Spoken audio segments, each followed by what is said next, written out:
Welcome to Keeping It Real with Jen Godfrey. Hi, Marc Sklar. Thank you so much for joining me on Keeping It Real with Jen Godfrey. I'm so excited to have you on the podcast, and I can't wait for everybody to hear and get to know who you are. Marc, you are a fertility expert. You're in San Diego, and you are my personal acupuncturist and my go-to doctor for anything natural, any questions, Bell's palsy. Look, you did the impossible according to neurology. My face is moving. So, Marc, thank you. And I'm super excited, like I said, to have you. Can you go ahead and just tell the audience who you are a little bit? Yeah, sure. Well, first, thank you, Jen, for having me and inviting me onto your new up and coming podcast, which is exciting. I'm super thrilled for you and excited for you and everything that it's going to create. But yeah, I've been I'm a acupuncturist, Chinese medicine doctor, functional medicine doctor, a fertility specialist, and I've been practicing in San Diego for this year will be my 24th year. Wow. Practicing in San Diego, and really that whole time has been specializing in fertility and reproductive medicine. Doesn't mean I don't do some other things like supporting you with your Bell's palsy, but primarily the work we do locally is fertility, reproductive health, pregnancy, and so forth. And then I do have an online community that I support, which started now probably 30 years ago, and I support the fertility community at large globally through my YouTube channel, Fertility TV, through all my social media platforms, and my Hope coaching program, which is designed to support couples through their fertility journey. Really, my passion is to help couples get pregnant naturally, but 50% of the couples that we support, both locally and in the Hope program, are either using IUI or IVF. So we support both, and really our goal is to just meet patients, meet couples where they're at, with the primary goal of them having a family and having children in whatever means possible. Okay, great. And I know personally, you and I, well, congratulations, 13 years for the Hope program. That's huge. And then we help you with some of that, but I also know 30 years, you said 30 years for fertility. Is that right? 20, this is my 24th year. 24th year in San Diego. Okay, great. Yeah. And then what got you into fertility, if you don't mind me asking? Because I kind of know a little bit about you on like a personal level, and we'll get there. But what was like is there something was it a personal experience, or where did this start for you as far as like your journey? Yeah. Well, I mean, I got into natural health care, integrative medicine because of my own health issues. And then when I was studying in my final year of school, I was, we see patients in the clinic, and the first, not my first patient in the clinic, but the first patient that I helped with fertility had PCOS, polycystic ovarian syndrome. And I talk about this often. She was coming to me for about 4 months, and when she started, her cycles were irregular, and within a couple months, her cycles were now regular, which is, it's not uncommon for PCOS women to have irregular cycles, and so the goal is really to regulate them. So that they can ovulate appropriately and consistently, so they can time intercourse. So about 4.5 months into the process, we already had regulated her cycle. She had 2 menstrual cycles that were consistent and predictable for her. So she comes in on that 3rd cycle and she says, "Marc, I think we've gone backwards. I miss my period again." And I said, "Well, before we get concerned, here's a pregnancy test. Why don't you head to the bathroom and take a pregnancy test?" When she came back, she had this huge smile on her face. And she shows me the pregnancy test, and it, was positive. And so in about 4.5 months, we were able not only to regulate her cycle, but support her so that she can get pregnant. I helped her with her first, I helped her with her second. And that first moment when she came back, told me she was pregnant, I could see this like big change on her face. This relief, and it was such a magical moment for both of us. My first patient that I helped conceive her first child, this moment was magical for both of us. And that feeling that I had, I just wanted that again. Like that, Okay. it was so special and important. I always say now, in hindsight, as helpful and impactful as I was in her life, helping her with her 2 children, she was actually way more impactful in my life and much more impactful for all the women that I now support all over the world. Because, I mean, it was something that interested me at that time, but I don't know if this would have become my specialty. I don't know the answer to that, right? What were you going to school? What were you going to school for at that time? Was it Chinese med? And Yeah, it was Chinese medicine, but like okay, it was okay, just broad. I wasn't specializing, and that experience with her allowed me to like that's really what put me into this specialty. okay. So I always say, as impactful as I was in her Mhm. life, I actually think she was much more impactful for me and the broader fertility space and world, because it's allowed me to reach so many more women as a result of that initial moment. So that was really the spark that kind of pushed me here. And to this day, I'm not at my clinic office, so I can't show it to you. But to this day, aside from my kids' pictures in my office, Mhm. her daughter, her first daughter, Faith, that baby picture is the only other baby picture at my desk. Is That's It special. reminds me of where I came from. Now we do have a lot of baby pictures throughout the office, I was but gonna say you better have my yeah, babies in there. we have a lot of baby pictures throughout the office, yours Yeah. included. I just have hers aside from my kids on my desk as just a Okay. reminder from where it all began. Yeah, no, that's impactful. And I can relate to that because I feel like my journey personally, when I started working with you, Patricia was the one who referred you, and we were working together just on a professional level because we own a marketing company. And you decided to work with us, thankfully. And you've been just a great client. And it couldn't have been a better timing. I'm such a big believer in if you open your doors and you say yes, the right people just come into your life, right? Because I had just gotten sober in I think 2013 or 2012. I can't remember, 2012 maybe. Okay. And then I left corporate America. I got married. I started the business with Todd. And then I was on such a natural like health journey at that time, like just cut out all the bad stuff, and so when you and I started working together, it was amazing for me because you were telling me, you were educating me, I guess, when I was newly in I'm like, okay, I juice, and you're like, well, what are you juicing? Like maybe those things don't go well together, Jen, because that's like sugar, and then you're putting this, and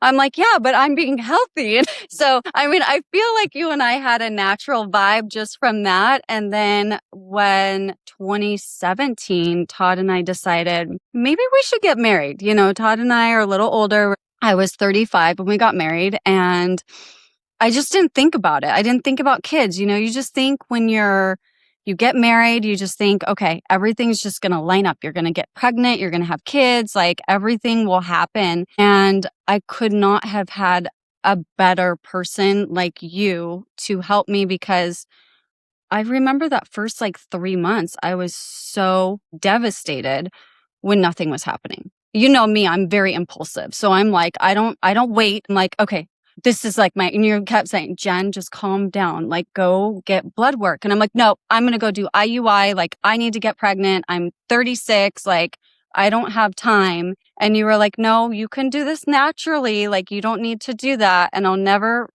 forget when I came to you personally and you said, why is your doctor even telling you should even do IVF or IUI? Because that was scary too. And that's like a whole different journey to go down when you start. I mean, not only is it financially just so expensive and scary, and then the stuff that you're putting in your body. And I was so natural. I was so scared to like do some of that just because I don't really like to do medication. So I was really scared to do the IVF. But you found some things, I will say, Mark, and it attests to my own personal journey with you when I came to you and you said, stop trying out altogether. Go to your doctor, tell them to get you on thyroid medicine. You will not even be able to carry a pregnancy right now, even if you do get pregnant, because your thyroid level was so high.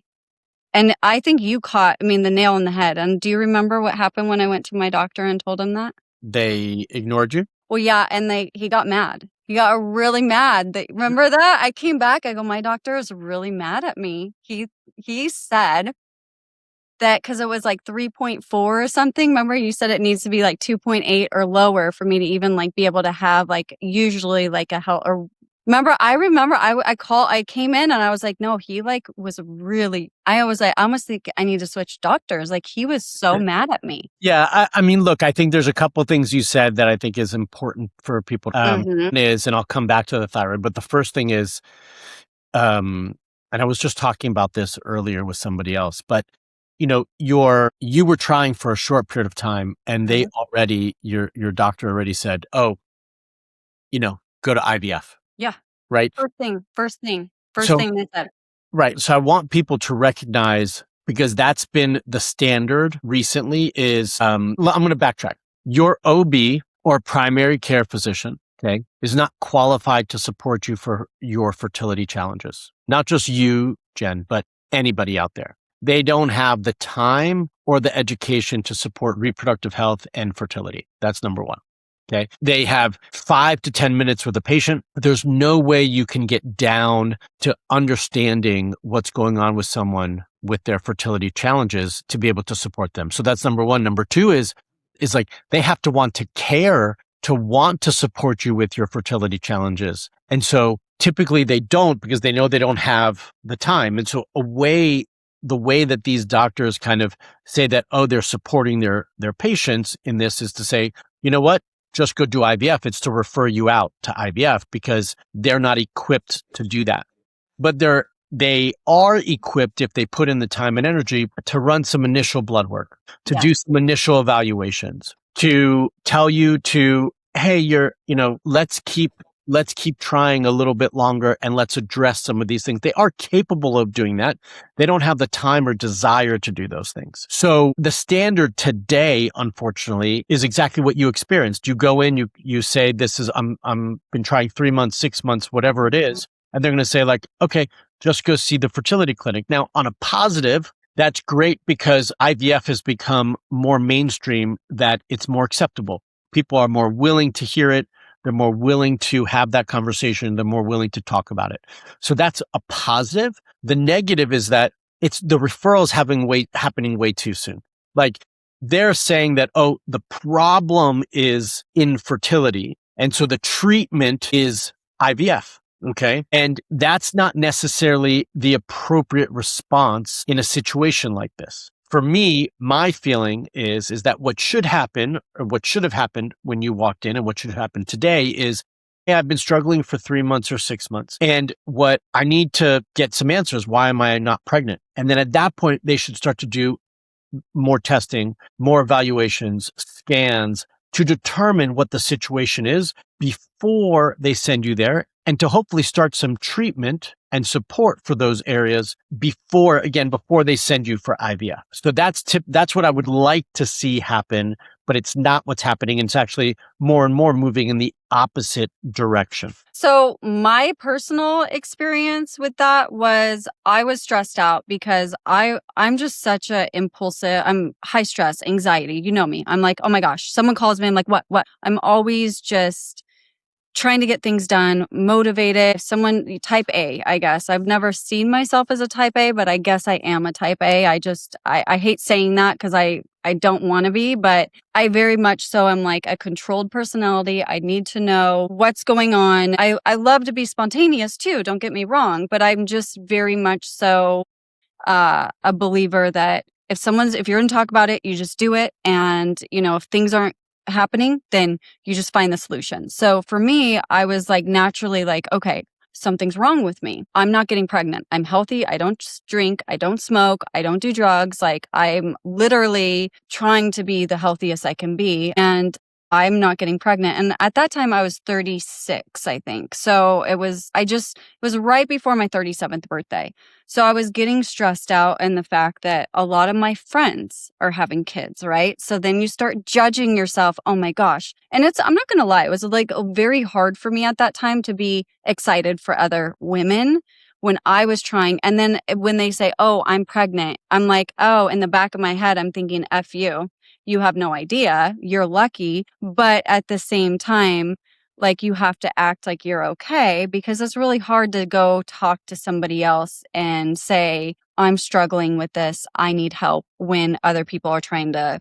A lot of my friends at that time were experiencing the happiest times of their life. And I do feel like it's important to really talk about this. I'm glad that we are, because I do think that there are many, or much more, women that struggle with getting pregnant, and nobody talks about it because it's still such a stigma. I think it's getting more mainstream that people like me, now my kids are 6, like, I'm comfortable talking about certain things. At the time, you're in such a mom, like, protective mode. You don't want to say anything because it's almost like if you say it, then it's true. And I do think that it's just such a private. So I'm glad that I'm here to open this up a little bit, and we are, because I do think that there are so many women that do struggle with getting pregnant naturally, and a lot of women that I see in their 20s going, oh, well, I'm not going to get married till I'm in my late 30s, so I'm going to freeze my eggs. And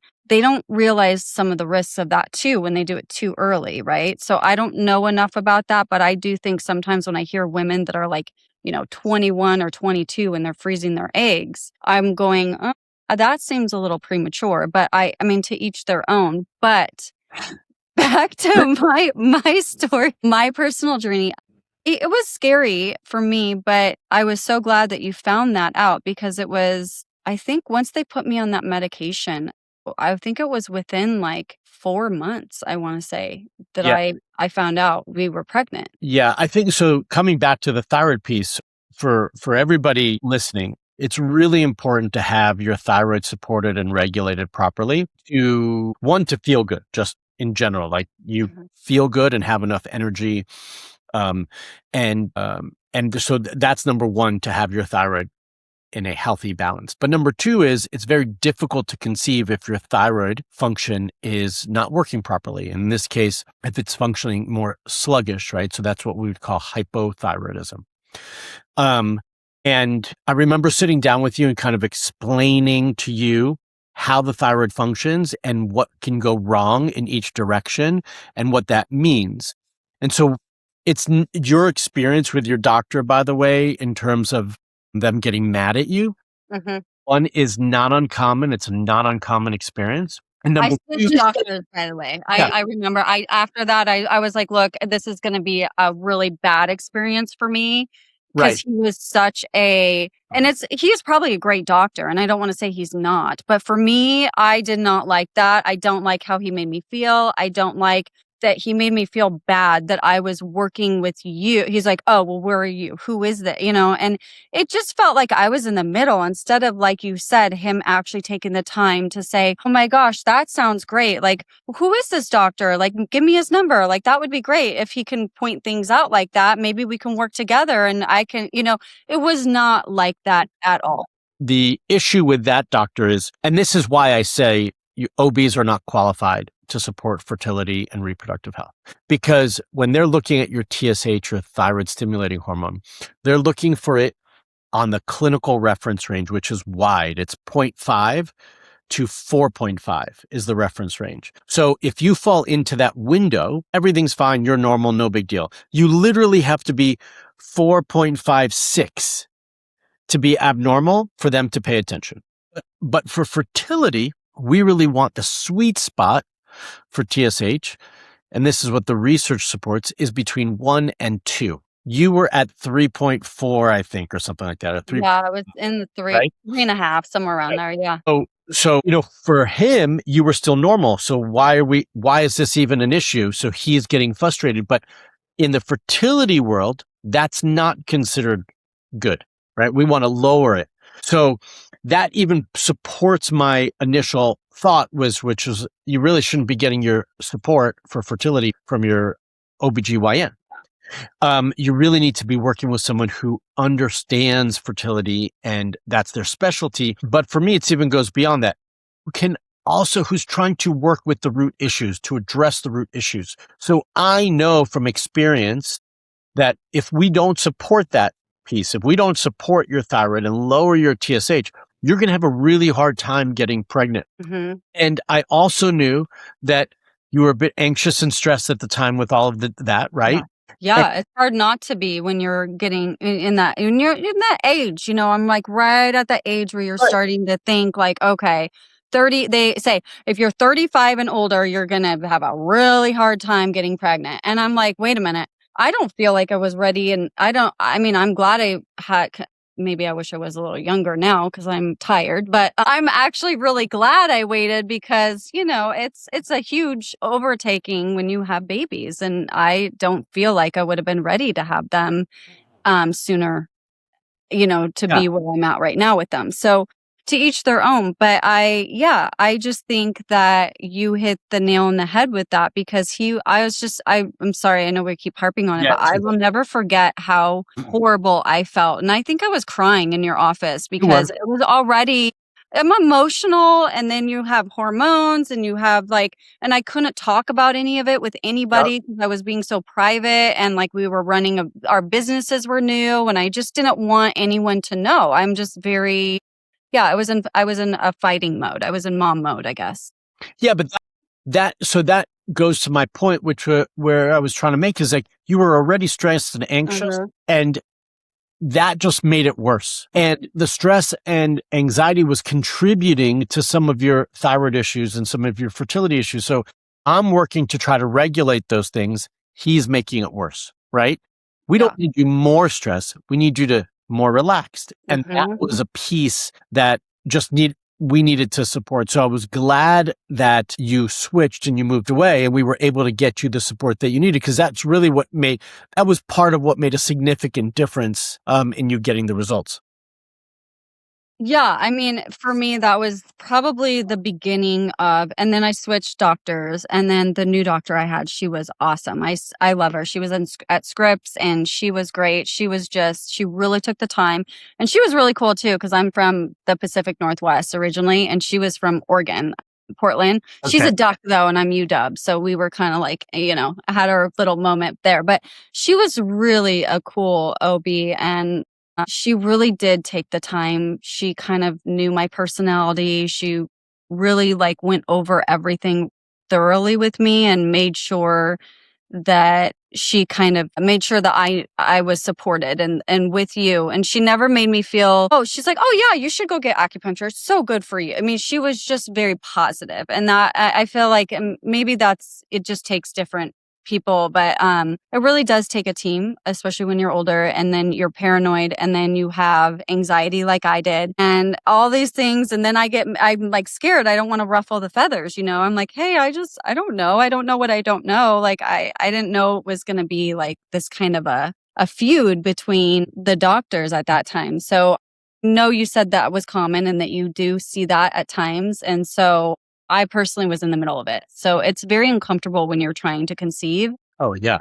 and you have people around you that are not supportive. So I did immediately eliminate all the toxic at that time because I couldn't handle it, it's a lot. But moving forward, before I got pregnant, I will say there were some other things that we had to address because I feel like as women, we take on the responsibility. Mark, I don't know, I'm sure you hear about this and you and I haven't talked about this before, but I feel like I was the one who was like, something's wrong with me. Like my thyroid's wrong, like bad. I'm waited too long.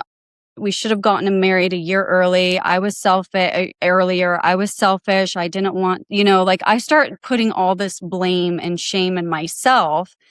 And I remember you said, well, has Todd been checked too? Because sometimes it's not just the woman, it's also the male. And Todd's also 6 years older than me. And that was a huge finding too, because his sperm was more, what was it called? The demorph or Morphology, the shape.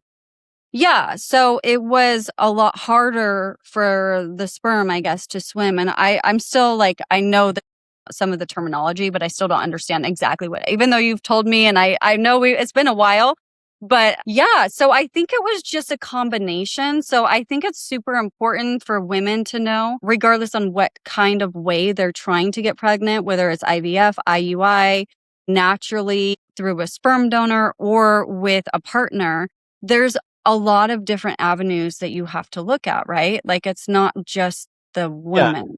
Yeah. So 50% of all fertility issues are male factor. So half of all fertility issues are attributed to the man. So when we say it takes two to tango, it really takes two to tango, right? Like we need good eggs, we need good sperm, or we're going to have a hard time conceiving. The other thing that sometimes we like to balance out is like, let's just say we know that there's a compromise in sperm quality. We don't just focus on sperm quality, we also simultaneously boost egg quality, because if we can support eggs and have a really super powered egg, can overcompensate for the deficiencies in the sperm, and vice versa is also true. So just because we know the issue might be in one area or the other doesn't mean we ignore the opposite. And just because most of the focus tends to be on the woman because that's what gets tracked the most, right? You've got a cycle and ovulation, and we've got to get the eggs fertilized and all those things. We oversimplify the male factor side of things and the quality of sperm so much so that we discount it often. Okay. And that's not the case. The entire burden should not be on the woman in the relationship. It needs to be taken by both partners. First and foremost, both need to take the responsibility to be tested and evaluated to make sure that they're as healthy as they can be. And then if we find that, one partner has the issue and the other doesn't, then the one who doesn't have the issue needs to be there to support the partner who does. They don't just need to like wipe their hands of it and be like, this is on you, and they walk the other direction. Yeah. So I think, and we see that unfortunately often. So I say that because it's not like I'm not making this up. This is something we see. Not speaking about Todd. I'm just saying No, I mean, it happened. I know because I experienced it, and I would not have known. And that's why it's so important to share this, because I have friends now that are experiencing a lot of things, and they're younger, way younger. Like I have just, friends' daughters, and they're early. And it's really sad to me because I didn't even know before I started working with you. I honestly had no idea what endometriosis was. I didn't know what PCOS was.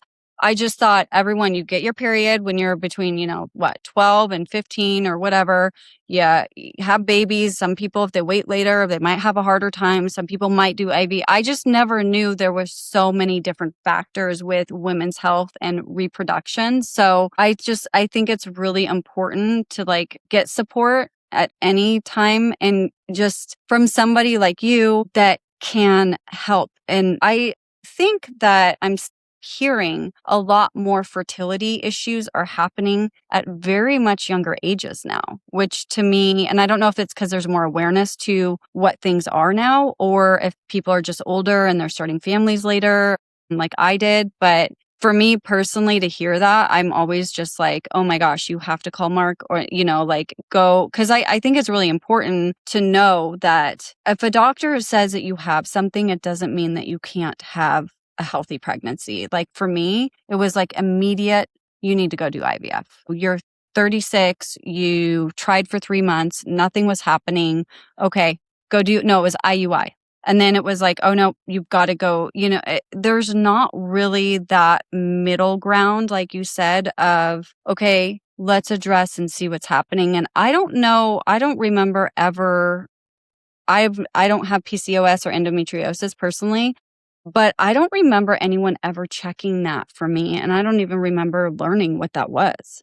Well, so there's so much to actually comment on, but Yeah, okay.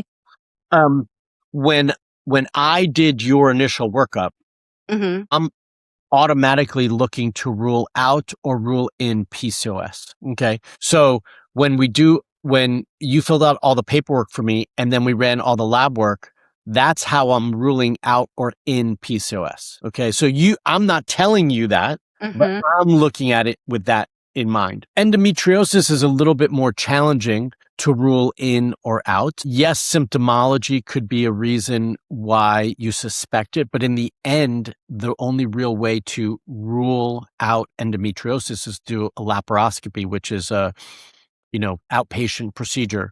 You've got to be put under to them to go in and look inside your pelvic cavity to see, and it requires incision. So they have to go in with cameras to look. So that's the only way to actually definitively rule it out or in. So that one's a little bit more complicated, but we can often make some assumptions. This kind of dovetails, like there is something called silent endometriosis. That's obviously more complicated. No one has any symptoms, but then we find it later. But that ends up happening because you've ruled out all these other things and you're like, maybe, and you've tried, now maybe we should just look to see, right?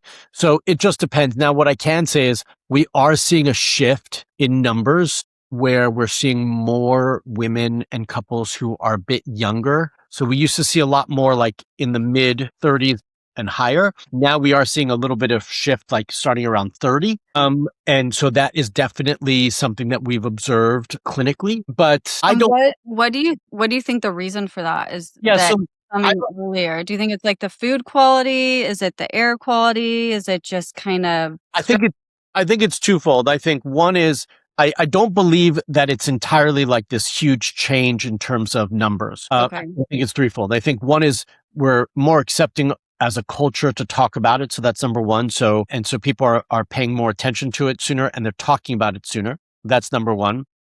Okay. And then, number two, we live in a world that is very different than it was 50 years ago or 100 years ago. So we had fertility issues back then. They have definitely gone up. And one of the main reasons for that increase, both in men and women, is environmental toxins and chemicals. There's been a profound increase in use of chemicals and toxins in our world every day that we're exposed to. That is absolutely impacting our endocrine system. And then the other reason that we're seeing that happen is because of our diets. Our diets have changed dramatically. Now 57% of our diet is highly processed foods. And that used to be, in the teens. And then the quality of the food is very different. Like the soil and the earth, it doesn't have the same nutrients as it once did. So all of that is very, very different. And those are the reasons I believe we're seeing an increase in that now. Okay. Well, I mean, it makes sense. We can go into a whole thing on that, but I definitely agree. I mean, we see contrails and we're like, uh-oh, there's like a whole, I'm not even joking. So we'll like leave that out we'll save that for a different day. But yeah, and that definitely makes sense. And for me, like moving forward, when we did find out that I was pregnant, I'll never forget that day because when we went into the doctor's office, they said, "Oh, you need to come back." And we thought, oh gosh, why? Like they said, you're pregnant, but the doctor needs to talk to you. And because they were nurses, right? And so they couldn't talk to me at that time because the doctor like had to go to the hospital. I can't remember exactly what the reason was. So anyways, we went back and I think like 6 or 7 days later, like they wanted me to wait because they wanted me to retest to or do another testing or something. So when we went back to the doctor did another test on me and then said, okay, go in the waiting room and we'll call you when you're ready. So Todd and I, immediately I'm thinking, oh my gosh, like I have an ectopic pregnancy, like something's wrong. Here we go. And sure enough, the doctor says, okay, well, you're pregnant, all right, but you're not having one, you're having two. And I remember Todd immediately goes, two of everything. Like he was in shock. Like, Todd. So he was like, ghost. He was just like, okay. And then I remember I called you. I said, oh my gosh, we're having twins. And I was so excited about it. And you're like, okay, that's good. But we need to get you more tests, right? Because like I'm supporting. And then I needed to find out if they were going to be identical, if they were fraternal, because you have the different all that stuff. And you can explain more so about that than me. But I was just so excited, but I was also very scared because I thought I'm carrying two now and I'm pretty tiny. And I thought, like, am I going to be able to do that? Like, what is that going to look like for me? It was a little scary. And so that was a whole nother thing. And then they told me I had to take progesterone and I'll never forget those shots that I had to take. They were very, very painful. And I don't remember, why do you take progesterone when you find out? They said for twin pregnancies, you have to take the progesterone shots. Well, that's not necessarily the case. my lining was thinner or something. I had a thinner lining. I think there were a couple things that, when you first got pregnant, we ran your numbers. And when I saw your HCG numbers, which is your beta, your pregnancy hormone, right, Mhm. it was super high in the beginning. So I had this slight speculation that it might be twins, but you don't know until you do a scan. Okay. And then the progesterone was because your progesterone levels weren't as high as we wanted them to be Okay. for your pregnancy. And so that's really why they wanted you on that in your first trimester. It's super common to put women on progesterone in the first trimester. There should be no concern over that. And for you to be able to hold and keep the pregnancy, it really made a lot of sense. Yeah. With your history. So that's why that was the case. But I don't know if you remember or if I ever told, but I'm an identical twin. Was just gonna say that. I remember when I came in, I was like, I'm like, we're having twins. It's confirmed. And you're like, I'm a twin. And that's when I was like, oh my gosh, like this is really meant to be. Like, holy smokes. Like, Yeah. and then our twins were supposed to be born on Todd's actual birthday, June 30th. That's what their due date was. And they actually came May 30th. And that is my twin cousin's birthday. And they're fraternal twins. Cool. And we didn't, isn't it crazy when you find out like you're having twins? It's kind of like when you buy a new car. I feel like you drive it off and you're like, nobody has this car. And then you drive it off the parking lot and then you look around and you're like, wait a second, there's my car. There's my car. I thought I had the only one. I feel like once I found out I was having twins, I found out you were a twin. Everyone. Right. You of my friends are like, oh, I'm a twin. This episode is brought to you by Real Reach Digital, where SEO meets AI to grow your business. Thank you so much for listening and spending time with me. As always, keep it real and see you next week.